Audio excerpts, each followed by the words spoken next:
Salut à toutes et à tous les amis, on se retrouve pour les pronostics de NXT Vengeance Day. Donc il y a cette nuit du côté de Washington DC. Donc DC c'est aux États-Unis pour ceux qui ne le savent pas tout simplement. Donc voici le poster officiel de Vengeance Day. Donc j'ai vu certains résultats de la WWE qui me déplaisent. Donc je vous fais ces petites vidéos pronostics et puis je vais faire les reviews des Raw et SmackDown de cette semaine parce que je vais pas faire un NXT alors qu'ils ont un PLE où on parle beaucoup, enfin il y a beaucoup de rivalités en lien. Donc les reviews de NXT seront de retour la semaine prochaine. Mais on va donc commencer avec une rivalité qui dure depuis de nombreuses semaines. Donc c'est Von Evans contre Ethan Page. Franchement, ce match-là, il promet énormément, je vais pas vous mentir, en vous disant que Javon Evans n'est pas à 100%. Donc, pour ce qui est du fait qu'il n'est pas à 100%, vous allez me dire, oui, il n'est pas à 100%, pourquoi il catch? Bah, tout simplement parce qu'il a signé un papier avec sa general manager, donc Ava du côté de NXT, de la WWE, tout simplement, comme quoi il allait bel et bien lutter. Donc, ça en fait belle lurette que la WWE fait signer des papiers aux lutteurs, surtout qu'il a la mâchoire bien brisée. Donc Ethan Page qui a fait semblant un petit peu d'être pas bien, de prendre sa retraite, enfin bref, dans le scénario, a brisé la mâchoire de Javon Evans qui parle un petit peu bizarrement maintenant. Donc c'est pas une critique, encore une fois, c'est qu'un constat. Mais voilà quoi, Javon Evans, Ethan Page, pour moi, Javon Evans doit se venger en fait de l'attaque qu'il a subie des mains d'Ethan Page. Donc je vais prédire une victoire du Young Ji, Javon Evans qui va pour moi remporter ce match et cette guerre. Peut-être qu'après le match, Ethan Page va l'attaquer par frustration et le blesser de nouveau. Mais bon, j'ai un peu de mal, surtout qu'Ethan Page a en plus envoyé à la retraite un certain Cédric Alexander du côté de la WWE. Donc, à la retraite, pardon, il s'est fait licencier à cause de lui. Donc, je verrais bien une victoire de Javon Evans, surtout que Javon Evans, pour moi, est un talent du futur, alors qu'Ethan Page est un catcheur qui peut encore progresser. Enfin, c'est plutôt l'inverse, c'est que Ethan Page se doit de mettre Javon Evans en avant et pas l'inverse, tout simplement. Enfin bref, Javon Evans, c'est donc mon pronostic. Et ensuite, après, on aura un strap match entre Trick Williams, qui va de son côté donc affronter Eddie Thorpe. Donc, Eddie Thorpe, Trick Williams, c'est une guerre qui dure depuis de nombreuses semaines. Eddie Thorpe a quand même coûté le titre de champion NXT à Trick Williams. Il l'a ensuite, après, défié, enfin attaqué dans un tag team match. Donc, c'était Ethan Ender et Trick Williams et contre Obafemi et Trick Williams. Et si Obafemi et Trick Williams arrivaient à s'entendre, Ava réfléchissait à rajouter Trick Williams dans le match. Mais bon, Eddie Thorpe s'en est mêlé et Obafemi a laissé tomber Trick Williams. Et donc Trick Williams a perdu le match. Il s'est ensuite fait détruire par Eddie Thorpe. Et au dernier NXT, Eddie Thorpe a défié Trick Williams dans un strap match. Pour moi, si je pensais un petit peu qu'à moi, je dirais qu'Eddie Thorpe mérite tout simplement de gagner ce genre de match, mais je le vois pas en fait gagner. Eddie Thorpe, pour moi, c'est un catcheur que beaucoup de gens ont du mal à supporter, qui pourrait changer pour le futur beaucoup de choses. Mais donc là, face à un ancien champion NXT en la personne de Trick Williams, pour moi, Trick Williams a plus besoin de se relancer après la perte de son titre qu'un éditeur qui, pour moi, est un catcheur on va pas dire de second plan, parce que je vais pas manquer de respect à l'éditeur, mais un catcheur qui a besoin de lumière, enfin, il veut de la lumière sur lui. Là, il va avoir un grand match avec Trick Williams, il va avoir un peu les lumières braquées sur lui. Faut pas oublier qu'il a fait bouffer la porte à Eva et beaucoup d'autres choses. Donc, je pense pas que la WWE va le pardonner pour ce genre de choses-là, que c'est comme si toi, tu faisais ça à ton patron. Donc, je vais dire une victoire de Trick Williams, qui pour moi a plus besoin de ce type de succès-là qu'un catcheur comme Eddie Thorpe, qui pour moi vient de faire son turn. Après, il peut très bien l'attaquer après le match et continuer la rivalité. Mais je verrais pas l'intérêt en fait de faire gagner Eddie Thorpe, donc Trick Williams. Ensuite, après, donc on aura les champions par équipe Axiom et Nathan Fraser contre Josh Brick et Yoshiki Ina Inamura pour les titres de champion par équipe de la NXT. Donc Fraxium, pour moi, c'est une des meilleures équipes à la NXT ces dernières semaines.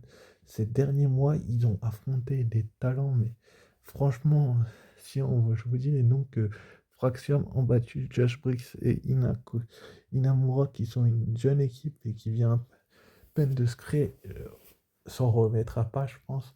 Franchement, je verrais bien pas des changements de titre, mais une conservation de Fraxium, parce que Fraxium, pour moi, ils sont énormément vendeurs que Inamura et Josh Briggs, je vous l'ai dit, ils viennent d'arriver, ils ont gagné juste un triple menace pour avoir une opportunité d'affronter Fraxium ce soir. Mais bon, je serais pas surpris que Fraxium perde, mais je les vois pas perdre. Je les vois conserver les titres, je vois juste un seul changement de titre, et j'y reviendrai un petit peu plus tard dans la vidéo. Mais là, pour moi, Fraxium, ils doivent continuer à régner et à prouver tout simplement qu'ils méritent tout simplement d'être champions par équipe. Ils l'ont déjà prouvé à maintes et maintes reprises. Mais là, dans ce type de scénario-là, Fraxium a besoin de gagner des matchs plutôt que de perdre. Donc pour moi, Fraxium, ils vont rester champions par équipe de la NXT, malgré tous les scénarios qu'on nous a fait ces dernières semaines, ces derniers mois. Je pense que Fraxium va vraiment dominer la majeure partie des choses. Donc, pour moi, c'est Fraxium qui va conserver. Ensuite, après, donc, on aura le match pour le titre NXT. Donc, la championne au titre, Julia, contre les Role Model Bailey, contre la prodige Roxanne Perez, contre Cora Jade. Donc, déjà, Roxanne Perez, on peut l'éliminer. Elle récupère malheureusement, ou heureusement, ça dépend. Moi, je dirais plutôt malheureusement pas son titre. Vu qu'elle risque de se diriger vers le main roster, on a une Cora Jade qui, pour moi, c'est trop tôt qu'elle récupère un titre, vu que Masha Slamovich, la championne de la TNA, va risquer sans doute d'intervenir, il va y avoir forcément des interventions. Donc pour moi, ça va jouer entre Julia et Bailey étant dans le roster principal, je vais partir du principe que Julia, elle a eu un règne qui pour le moment vient à peine de débuter, donc pour moi, elle doit en fait rester championne, Julia. Elle doit pas perdre, même face à ces trois adversaires-là qui sont coriaces, qui sont Roxanne Perez, ancienne championne, Cora Jade ou Bailey. Je pense que Cora Jade va sans doute se prendre le contre de 3, mais je vois bien une conservation de Julia. Julia doit vraiment prouver qu'elle mérite ce titre et que c'est le début d'une nouvelle ère. Donc là, d'avoir trois vrais adversaires pour Julia va pouvoir montrer vraiment ce qu'elle vaut en tant que championne, parce que là, c'est sa première vraie défense de titre. Et moi, je pense que Julia a les épaules pour avoir le titre de championne NXT féminin. Pendant un long moment, Roxanne Perez l'a eu assez longtemps, euh, d'avril l'année dernière jusqu'à janvier. Là, il est temps de falloir vraiment qu'elle doit mettre Julia en avant. Surtout que Roxane Perez, elle a eu un long règne et qu'elle va sans doute se diriger vers le roster principal. Bailey y est déjà. Et Cora Jade va prendre le compte. Donc je la vois pas perdre en fait, Julia. C'est beaucoup trop tôt. C'est comme si une équipe de football devenait, je sais pas, championne. Non, pas une équipe de foot. Un joueur de tennis gagnait un match, un tournoi prestigieux et qu'après il perdait le premier match derrière. Bah, c'est pas logique en fait de faire de ça avec Julia. Julia elle doit être vraiment construite forte et avoir un vrai règne de championne. Donc là, c'est parfait. C'est Cora Jade sans doute qui va prendre le compte, comme je le disais tout à l'heure. Mais c'est parfait pour lancer en fait son règne et de la mettre vraiment en avant, c'est de la faire battre Cora Jade, Bailey et Roxanne Perez. Surtout que Bailey et Roxanne Perez vont sans doute continuer leur rivalité par derrière. Enfin bref, Julia. Ensuite, après, donc, on aura le match pour le titre nord-américain féminin. Donc, un match simple. Fallon Henley, la championne, qui sera sans doute accompagnée de Jasmine Nix et de Jessie Jane contre Stephanie Baker. Stephanie Baker qui arrivait à peu près au même moment que Julia et qui, pour moi, a besoin en fait d'un titre également de son côté. Et c'est pour moi là le seul changement de titre que je vois, c'est-à-dire que Fallon Henley, je la vois pas conserver son titre. En fait, elle règne depuis trop longtemps pour garder ce titre de championne américaine qu'elle a pris des mains de Kelani Jordan, donc on va bien voir ce qui va se passer ce soir. Mais pour moi, je vois soit une disqualification et Stéphanie Vaquer, donc il y aurait un autre match pour le titre de championne de nord-américaine féminin par la suite, donc peut-être dans un autre pay-per-view de la NXT, genre Stand and Deliver juste avant WrestleMania, où là récupérer le titre, ça pourrait être une possibilité, soit une conservation de titre, soit une victoire et une nouvelle championne à la personne de Stéphanie Vaquer.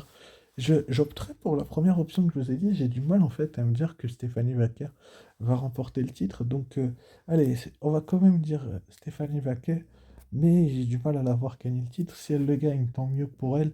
Allez, Stéphanie Vaquer, une nouvelle championne, mais je ne serais pas surpris du tout qu'il y ait une disqualification ce soir et qu'il retarde en fait le couronnement de Stéphanie Vaquer et qu'elle parte sur un autre programme un petit peu pour patienter en attendant. Mais bon, on verra bien ce qui va se passer. Je vais partir quand même sur une victoire et une nouvelle championne à la personne de Stéphanie Vaquet, même si le deuxième scénario est probable aussi. La construction de la feud l'a prouvé. Je pense que Jessie Jane et Jasmine Nix risquent de s'en mêler aussi. Donc c'est à voir, mais pour moi, ça sera une nouvelle championne. La personne de Stéphanie Maquet, peut-être qu'elle va réussir à se débarrasser des deux acolytes de Fernandez. Il faudra voir ce qui se passera. Si elle s'en débarrasse pas, bah, j'aurais eu raison dans les deux cas, dans les deux scénarios, mais bon. Allez, Stéphanie Vaquet, nouvelle championne. Et enfin, dans le main event, donc, Oba Femi qui va défendre son titre de champion NXT contre Eita ou Down Under, donc Grayson Waller et Austin Theory. Il est grand temps que Austin Theory turn face. Franchement, ça serait tellement beau. Surtout qu'Oba Femi vient de Tokon Julia, et comme je disais tout à l'heure, devenir champion NXT, donc il va pas perdre Obafemi. C'est impossible qu'il perde. Ils vont vouloir le montrer puissant, The Roller of NXT. Ils vont vouloir vraiment le montrer puissant et le mec dominant qui a besoin de personne, même dans un match handicap, je vois pas Obafemi en fait perdre son titre. Il va faire sa power bomb sur, comment ça s'appelle? Sur soit Theory, soit Waller, soit les deux en même temps, et il va les battre, et il va prouver tout simplement que c'est lui qui est vraiment le ruler of NXT, celui qui domine et celui qui dirige ces derniers temps, donc ça va pas être surprenant du tout de, de la part de la WWE de voir que Obafemi est construit fort, parce qu'il a été construit fort en tant que champion d'Amérique du Nord, et je ne vais pas vous mentir, que de le faire perdre, ça se décrédibiliserait complètement. Ils vont l'enterrer vivant s'il perd. Ce match-là, il va en fait faire comme Julia, il va prouver en fait qu'il mérite d'être champion NXT. Et il a battu Trick Williams pour remporter ce titre, je tiens à le rappeler, le même soir que Julia. C'est à tous les deux leur première défense de titre. Maintenant, ils doivent prouver et ils vont prouver tous les deux. Puis Austin Theory et Grayson Waller, il va se passer un truc entre les deux, c'est sûr.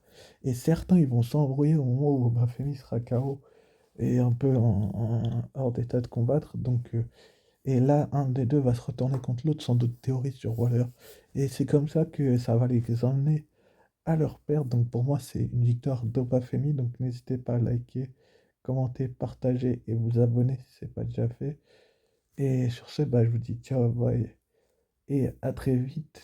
Et aussi, je vais rajouter une chose, n'oubliez pas d'être fier d'être fan de catch, sauf Sturi. Allez, ciao, bye.